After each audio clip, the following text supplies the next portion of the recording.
Hello students, welcome back. ये population in India का part 2 है। पार्ट 1 में हमने जो पॉपुलेशन इन इंडिया चैप्टर 6 के इंट्रोडक्शन और ट्रेंड्स इन पॉपुलेशन ग्रोथ और Malthusian theory of population growth discuss किया था।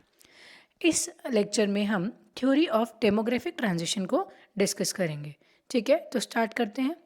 The theory of demographic transition was given by A.J. Coale and E.M. Hoover in the book Population Growth and Economic Development in Low Income Countries 1958। ठीक है, तो ये जो theory थी ये किसने दी थी? A.J. Coale and E.M. Hover. ठीक है, आगे है, according to this theory every country passes through 3 stages of demographic transition. This theory explains the transition from high to low birth rates and death rates. So, इस theory में क्या है, जो कि जितनी भी कंट्रीज़ हैं वो सारी 3 स्टेजेस से निकलती है। ठीक है, वो 3 स्टेजेस कौन से हैं वो हम आगे देखेंगे। Stages of demographic transition.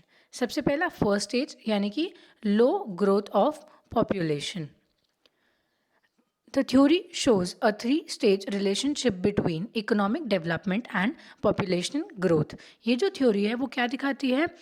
3 stage relationship between economic development यानी इकोनॉमी की डेवलपमेंट और उसके साथ साथ पॉपुलेशन ग्रोथ, इन दोनों के बीच में जो 3 स्टेजेस आते हैं इन दोनों के रिलेशन को दिखाती है। ठीक है, सो सबसे पहला फर्स्ट स्टेज स्टार्ट करते हैं। It is a pre industrialized and primitive stage. The birth rate and death rate both are very high. मतलब ये प्रिमिटिव स्टेज है, यानी एकदम बिगिनिंग की स्टेज है, जब भी इंडस्ट्रियलाइजेशन वगैरह कुछ भी नहीं हुआ होता, ऐसी स्टेज है जहाँ पे बर्थ रेट और डेथ रेट दोनों बहुत ज़्यादा होते हैं।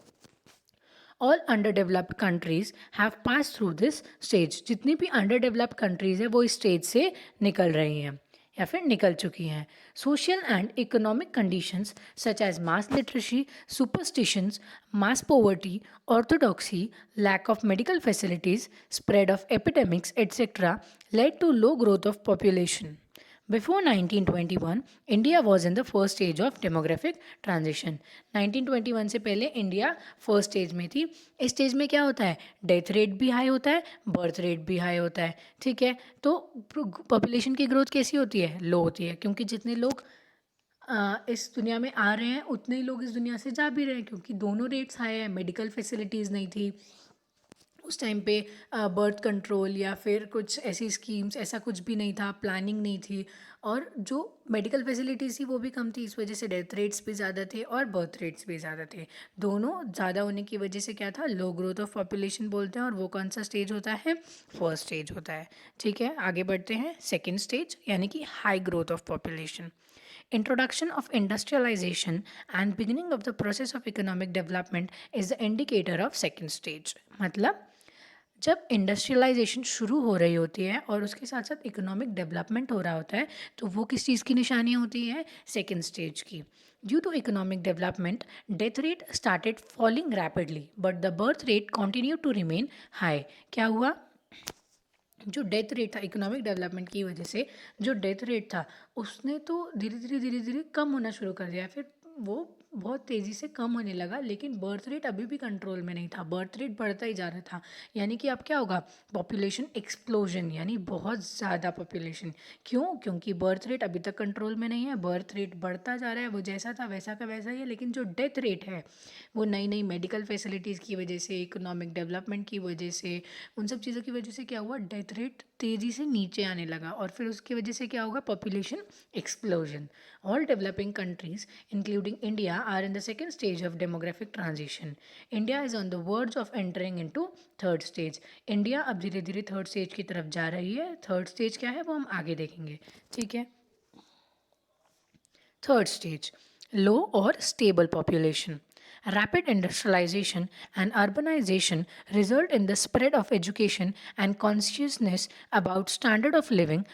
मतलब जैसे जैसे इंडस्ट्रियलाइजेशन हो रहा है, अर्बनाइजेशन हो रहा है, वैसे वैसे, और उसके साथ साथ जैसे जैसे एजुकेशन का स्प्रेड हो रहा है, लोग पढ़ रहे हैं, एजुकेशन गेन कर रहे हैं, और उनको अपने स्टैंडर्ड ऑफ लिविंग के बारे में कॉन्शियसनेस, मतलब उन्हें समझ में आ रही है चीज़ें धीरे धीरे, तो उसकी वजह से क्या होता है?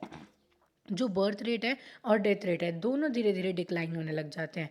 सो जितने भी डेवलप्ड कंट्रीज़ कहाँ पे अब इस स्टेज में है, यानी कि फर्स्ट स्टेज में हमने क्या देखा था, बर्थ रेट भी हाई था, डेथ रेट भी हाई था, तो इस वजह से क्या था, लो ग्रोथ ऑफ पॉपुलेशन। सेकंड में क्या हुआ, थोड़ी सी इंडस्ट्रियलाइजेशन हुआ, मतलब थोड़ा सा इकोनॉमिक डेवलपमेंट हुआ। तो उसके बाद क्या हुआ, जो डेथ रेट था उसने तो कम होना शुरू कर दिया, लेकिन बर्थ रेट फिर भी कंट्रोल में नहीं था। तो इस वजह से उस टाइम पे क्या हुआ था, पॉपुलेशन एक्सप्लोजन। उसके बाद थर्ड स्टेज में क्या है, स्टेबल हो जाती है। कैसे, इंडस्ट्रियलाइजेशन हो रही है, अर्बनाइजेशन हो रही है, लोगों को उनके आजू बाजू की नॉलेज हो रही है, हर चीज़ के उन्हें पता चल रहा है। तो उस वजह से क्या होगा, उनका जो बर्थ रेट है, डेथ रेट है, दोनों के दोनों डिक्लाइन होना शुरू कर देंगे। तो उससे क्या होगा, पॉपुलेशन स्टेबल हो जाएगी, यानी कि सारी की सारी डेवलप्ड कंट्रीज़ किस स्टेज में है, थर्ड स्टेज में। आई होप आप सबको समझ में आ रहा होगा।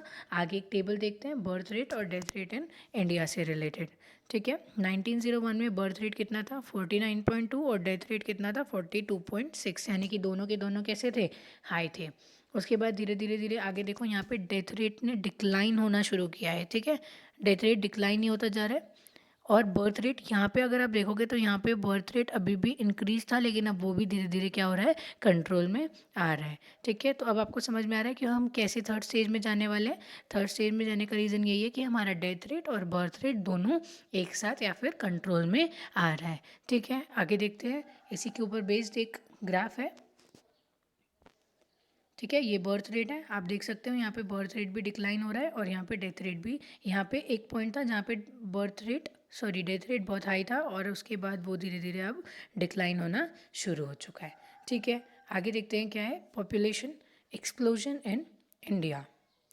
Population explosion is a situation where the growth of population is faster than the growth and development of the economy. Population explosion क्या होता है, ऐसी सिचुएशन जब जो पॉपुलेशन की ग्रोथ रेट है वो ज़्यादा होती है डेवलपमेंट ऑफ इकोनॉमी से, यानी इकोनॉमी डेवलप हो रही है, उससे ज़्यादा पॉपुलेशन बढ़ रही है।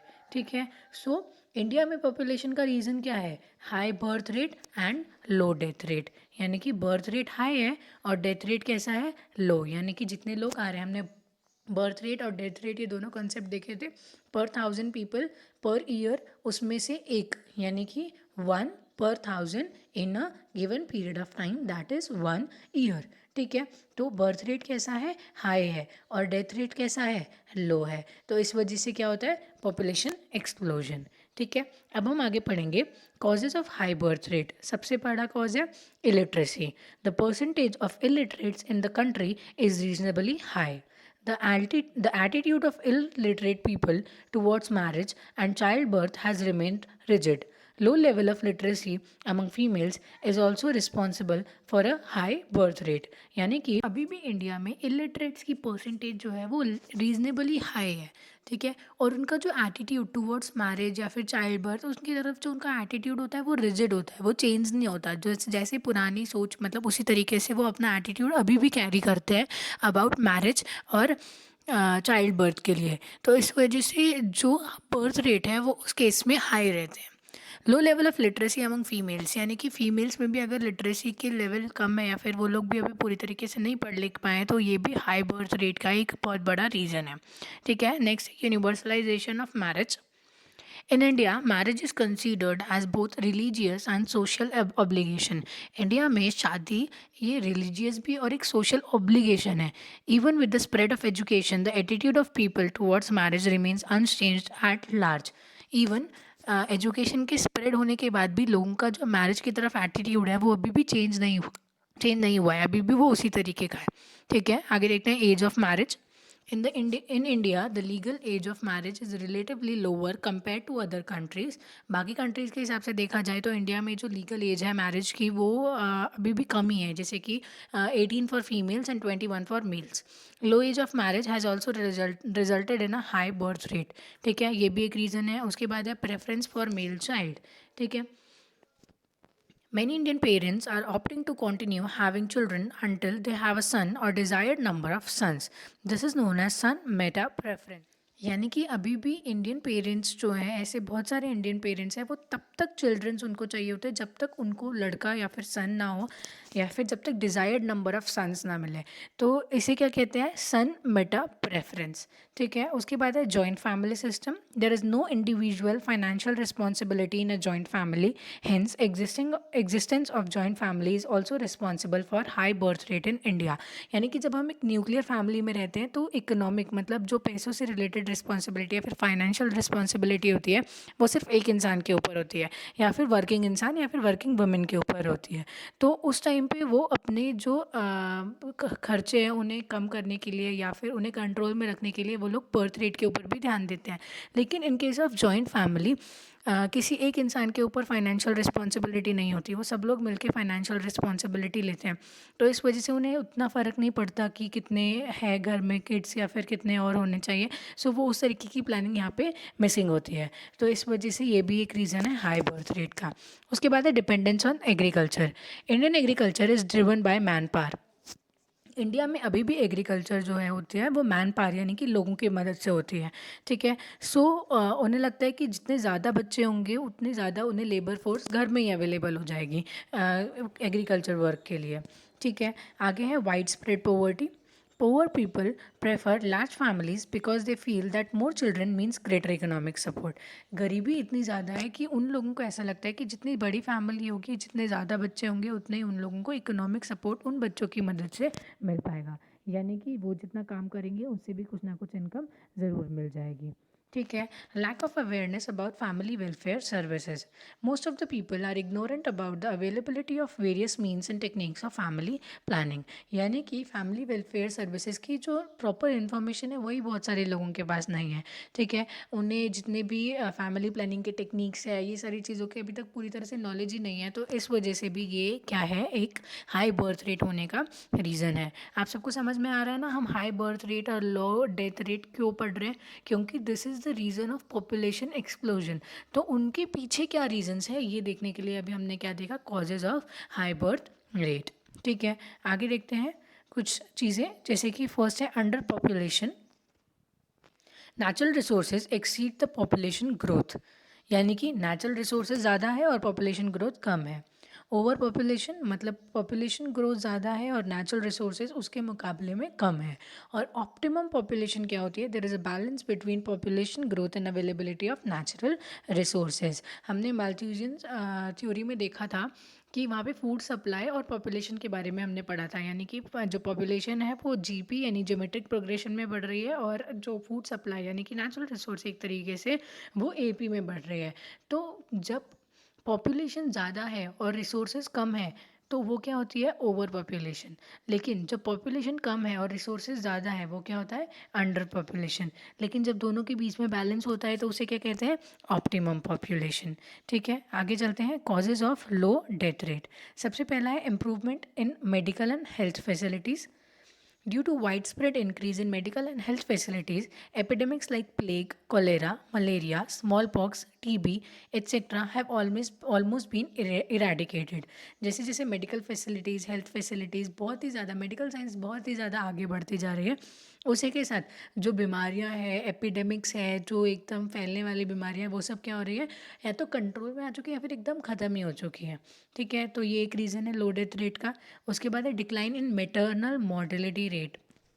Over a period of time, death rate of women dying during maternity has declined due to improvement in medical facilities. Maternal mortality rate सबको पता है वो क्या होता है, women when a women die during her maternity, तो उसे क्या कहते हैं, मेटरनल मोर्टेलिटी रेट। लेकिन जैसे जैसे मेडिकल फैसिलिटीज़ बढ़ती जा रही है ये भी एक प्रॉब्लम जो है वो कम होती जा रही है और डेथ रेट उनका भी डिक्लाइन हो रहा है। ठीक है, fall in infant mortality rate. Infant mortality rate, due to better medical facilities, there has been a decline in infant mortality rate from 146 per thousand, from 146 per thousand in 1951। 1951 में क्या था, 146 पर थाउजेंड जो इन्फेंट्स थे उनकी जन्म के time पे या फिर कुछ गिवन पीरियड में डेथ हो रही थी, वो अब कितना है, 64 पर थाउजेंड इन 2002। ठीक है, और 2011 में और भी कम यानी कि 47 पर थाउजेंड। ठीक है, यानी कि क्या है, improvement in literacy among women has also resulted in better care for infants and as such there is a decline in infant mortality rate.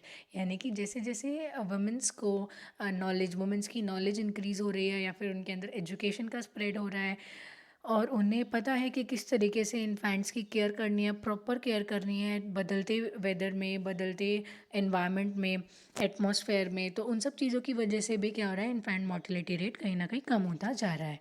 ठीक है, आगे है increase in literacy. Better education will help people to take care of their lives and the needs of their children in a better way. ठीक है, education better होगा तो उसके बाद स्टैंडर्ड ऑफ लिविंग 100% बेटर होगा। तो इस इन सब चीज़ों की वजह से क्या होता है, डेथ रेट कम होता जा रहा है। ठीक है, education has help the people to come out of their blind faith believes and ignorance. पहले के जो ब्लाइंड फेथ्स, बिलीव्स, इग्नोरेंस थे, उन सब के ऊपर एजुकेशन ने एक तरीके से पर्दा डालना शुरू कर दिया और इंसान को जो रियल चीज़ें हैं वो दिखाना शुरू कर दिया है। ठीक है, use of nutritious food. Education has created awareness about health and nutrition. Percentage of children and women dying due to malnutrition and ill health was quite high. This Deaths are now brought under control by providing nutritious diet.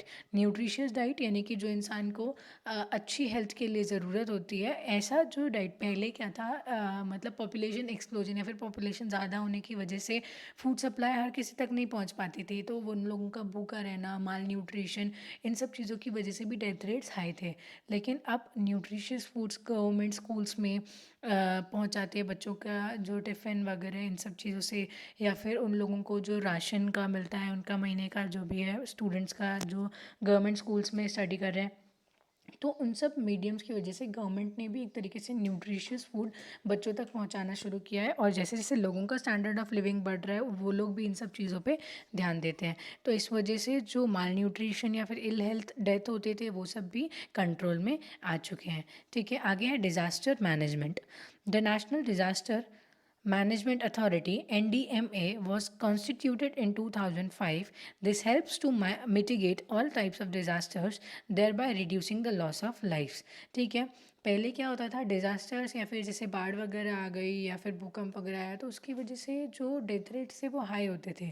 ठीक है, क्योंकि उस time पे जैसी help चाहिए वो उतनी जल्दी नहीं पहुंच पाती थी। लेकिन NDMA 2005 में, नेशनल डिज़ास्टर मैनेजमेंट अथॉरिटी जब से आई है, वो पहले से हर चीज़ को प्लान करके रखते हैं कि जब कोई डिज़ास्टर होगा तो हमें कितने लोगों की ज़रूरत है, किस तरीके से हमें उन लोगों को सेव करना है। तो इन सब चीज़ों की वजह से भी क्या है, डेथ रेट्स कंट्रोल में है, या फिर जो लोगों की डेथ्स होती हैं वो कंट्रोल में है। ठीक है, अदर फैक्टर्स जैसे कि education, social reforms, rapid urbanisation, improvement in standard of living, publicity campaigns, ये सब चीज़ें भी क्या है, लोगों के अंदर जागरूकता फैला रही हैं। ठीक है, अब कुछ छोटी मोटी चीज़ें और हैं जो हमें देखनी है, जैसे कि effects of population explosion, increased pressure on land, increased pressure on agriculture, pressure on infrastructure and basic amenities, imbalance between demand and supply of food, महंगाई यानी कि inflation, environmental problems, social problems, low national income। ठीक है, तो ये चीज़ें थी जो पॉपुलेशन एक्सप्लोजन का इफ़ेक्ट, यानी कि इन सब चीज़ों के ऊपर इफ़ेक्ट होता है। ठीक है, सो यहाँ तक जो था, आई होप आपको सब कुछ समझ में आया होगा। आगे के जो टॉपिक्स हैं, जैसे कि measures to check population explosion, population as a human resource, role of human resource in economic development, और इस चैप्टर की एक्सरसाइज यानी कि क्वेश्चन आंसर्स, वो सब हम नेक्स्ट लेक्चर में स्टडी करेंगे। ठीक है, अगर आपका कोई भी डाउट हो आप नीचे कमेंट सेक्शन में मेंशन कर सकते हो। Okay, thank you.